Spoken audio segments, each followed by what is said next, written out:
Let's talk about that feeling. You know the one, that feeling that you just can't bounce back from stress the way you could maybe 10 years ago. Mm. And I'm not just talking about being tired.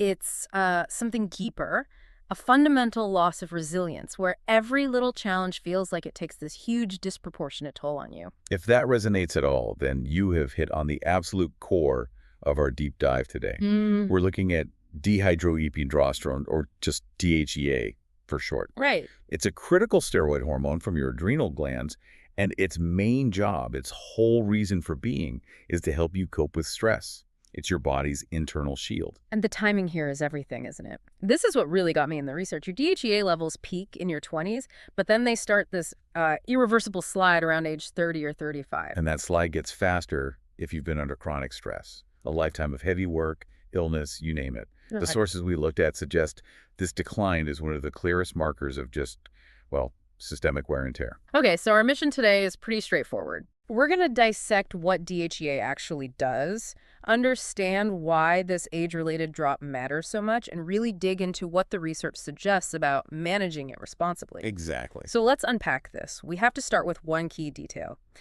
DHEA is, it's the most powerful precursor hormone in the body. It is. It's the starting block for so many other critical hormones. Most notably testosterone, right, and eventually some estrogens, which is why its levels basically dictate your hormonal balance as you get older. That sets the stage perfectly, because to get DHEA, you really have to understand its relationship with its more infamous partner, cortisol. Yes. Okay, let's dive into that. Segment 1, the cortisol antagonist and the decline. Defining this relationship is, well, it's everything. Cortisol is your survival hormone.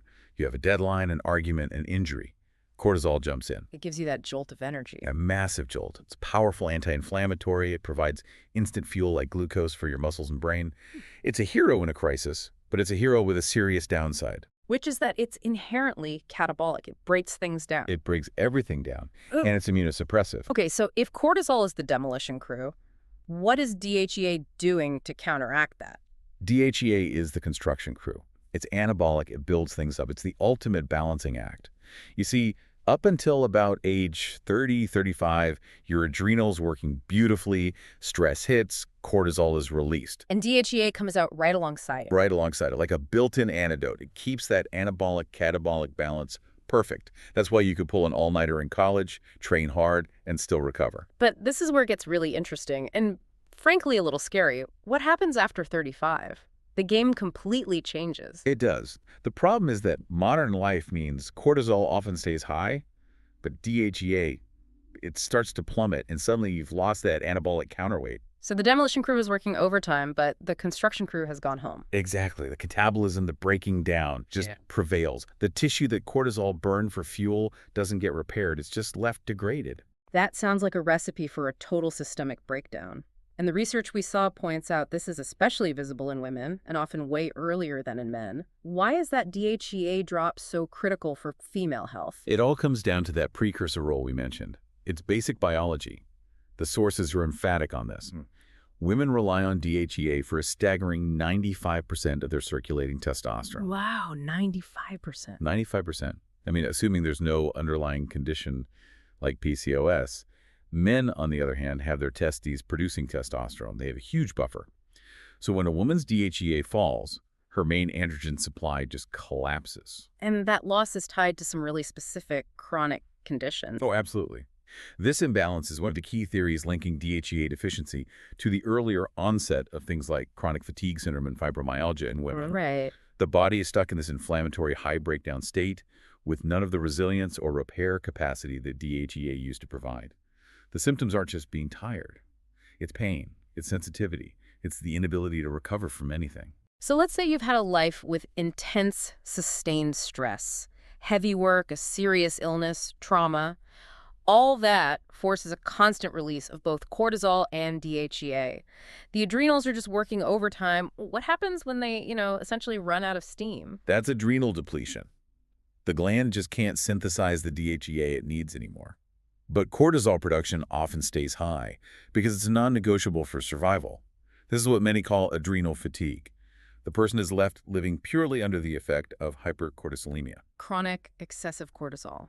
Exactly. And that's when you see the classic signs. Weight gain just around the middle, terrible sleep, feeling completely wired but tired all the time. Which brings us back to testing. The researchers all stress why measuring DHEAS, that's the sulfated stable form, along with cortisol, is so important, especially after your mid-30s. It's not just measuring a hormone. It's a window into your entire lifetime of stress balance. It gives you a roadmap. A roadmap to understanding what's really going on under the hood. Okay, let's shift into segment 2 and get into DHEA's specific jobs, starting with that foundational role in muscle and strength, its androgenic capacity. We really can't overstate that 95% number for women.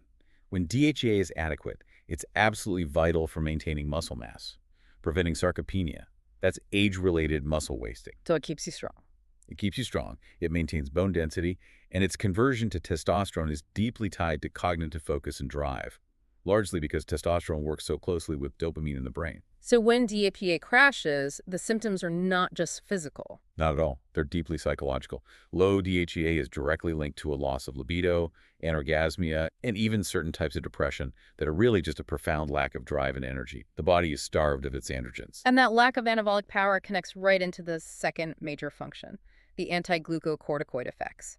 You mentioned how destructive high cortisol is, but let's look at the specific tissue damage DHEA prevents. High cortisol is it's fundamentally destructive. It causes proteolysis, the breakdown of protein structures. Not just muscle. Not just muscle. It's breaking down the collagen in your skin, the keratin in your hair, the elastin in your connective tissues. And to fuel this constant emergency, cortisol also kicks off neoglucogenesis. Let's pause there. Neoglucogenesis. Break that down for us. It literally means new glucose creation. Your body thinks it's under threat, so it starts making sugar from non-sugar sources, primarily your own muscle protein. So it's eating your muscle to create emergency fuel. Precisely, which accelerates that catabolic breakdown we talked about, driving muscle loss and keeping your blood sugar artificially high. And this destructive cycle shows up physically in ways we just call aging, right? Absolutely, you see it. Deeper wrinkles from less elastin, brittle nails, even a hyperpermeable gut, which can lead to inflammatory bowel issues. It's not just aging, it's accelerated tissue atrophy, and it's driven by unchecked cortisol. You know, what's really telling is how this hormonal shift changes behavior. One of the sources we looked at made this fascinating observation about what people start saying after age 40 or 45. Yeah. They start saying things like, I just want projects that don't give me problems, or I just want partners who make things easy. That statement is the hormonal reality speaking out loud. Yep. It's your psyche saying the internal resources to handle conflict, to handle complexity are gone. The resilience DHEA provides. It's gone. So you start avoiding situations that demand a heavy hormonal price tag because you can no longer pay it. You can't compensate for that cortisol spike anymore. That really brings it home. Okay, let's shift gears. Segment 3. The neuroendocrine and immunomodulatory roles. How DHEA impacts our brain and immune system. Right. What's fascinating here is that DHEA is a neurosteroid. A neurosteroid, so it's actually working inside the brain. It is. It's built to cross the blood-brain barrier and act directly on steroid receptors in the limbic system, your emotional and memory centers, specifically the hippocampus and prefrontal cortex. So it's not just chemically buffering stress, it's neurologically shaping how we respond to it. Precisely. Good levels of DHEA increase your emotional resilience. They enhance your capacity to confront something stressful or scary, so you're less likely to fall into avoidant behaviors. And low levels. Low levels are linked to more anxiety, a much higher adrenaline response to small things, and even higher rates of conditions like OCD. And what about cognitive health? It's essential. It's neuroprotective. Yeah. DHEA helps prevent neuroinflammation, and it stabilizes your key neurotransmitters. You know, high cortisol can wreak havoc on serotonin, dopamine, GABA, all the things that regulate mood and sleep. DHEA helps keep that environment stable. Well, let's talk about the immune system now. Function 4. We hear so much about chronic, low-grade systemic inflammation or meta-inflammation. It's that thing that's often invisible on a standard blood test, but you feel it. Chronic tiredness, achy joints, being super sensitive to light and noise. That meta-inflammation is the engine behind so many age-related diseases. It's heavily tied to metabolic syndrome and insulin resistance, partly because abdominal fat actually produces these little inflammatory proteins called cytokines that just fuel the fire. So if inflammation is the problem, how does DHEA help? DHEA acts as a true immunomodulator. It doesn't just boost your immune system, it regulates it. It helps balance your different immune cells, your key helper cells, and controls those pro-inflammatory cytokines. It dials down that systemic low-grade inflammation that's doing all the damage. That modulation sounds incredibly important, especially in autoimmune It conditions. is. The research is quite compelling. It mentions specific clinical applications where higher doses of DHEA, and we're talking 100, 200 milligrams, under strict supervision, can help regulate autoantibodies in diseases like lupus and potentially even help manage things like rheumatoid arthritis or MS. When you connect all these dots, it leads us straight to function 5, Yeah. metabolic impact. So what does all this, the anti-catabolic, androgenic, anti-inflammatory stuff, what does it all mean for the average person trying to manage their weight and energy? It means efficiency. That's the bottom line. Better testosterone means you keep your metabolically active muscle. The anti-cortisol effect stops your body from eating that muscle. And the immune modulation improves your cytokine profile, which helps your glucose metabolism. So DHEA is basically creating the perfect internal environment for health. It is. The end result is much better insulin sensitivity, more metabolic flexibility. Your body can easily switch fuels from fat to sugar, and even better mitochondrial function. All of this makes your diet and your exercise way more effective. So if you feel like you're doing everything right but getting no results, this could be why. It could absolutely be why. A hormonal imbalance, often centered on low DHEA, can make your best efforts almost futile. But, and this is a huge caveat, DHEA is a coadjuvant tool. It's a helper. It's not a silver bullet. Absolutely not. You can't supplement your way out of a bad diet and no exercise. It's a foundation that lets your healthy efforts actually work. It doesn't replace the effort. Let's move to our last segment, measurement, application, and some very critical warnings. If you're listening and these symptoms are all ringing a bell, where do you start? You start with a blood test. You have to measure DHEAS, or DHEA sulfate. It's the stable circulating form of the hormone. DHEAS. Okay. And what are we looking for? What's a good number versus a red flag? Well, a desirable range for an adult is typically between 150 and 250 picograms per deciliter. Once you start dipping below 120, and especially below 100, that's a clear deficiency state, especially if you have symptoms. Now, context is key here. Let's say a younger person, under 40, gets a low result. What's the first move? For a younger person, the first move is always to look at the stressors. Are you under immense psychological stress? A chronic calorie deficit? Not sleeping? Overtraining? Yeah. The research suggests that lifestyle changes, maybe supported by adaptogens like ashwagandha, can often restore those levels. It's usually adrenal exhaustion, not permanent failure. But if you're over, say, 38 or 45, and those low levels are persistent, you're stuck at 90 or 110, and you have the symptoms, the muscle loss, the belly fat, that suggests the age-related decline is really kicking in. In that case, where your resilience is clearly compromised, supplementation might be warranted. But, and I can't stress this enough, it has to be with a professional, an endocrinologist, a gynecologist, someone who can track your levels and check for any risks. Which brings up a big point. DHEA is sold over the counter in the U.S. If it's so easy to get, why is professional guidance so critical? Is self-dosing really that risky? The risk is very high. First, you have no idea what your baseline is or how your body converts it. You can send your androgen levels through the roof and get some really unpleasant side effects. And Second, and most importantly, you might have an underlying condition you don't know about, like a hormone-dependent cancer, where fueling that pathway could be dangerous. You must test, not guess. Okay, so when it comes to dosing under supervision, what are the general guidelines?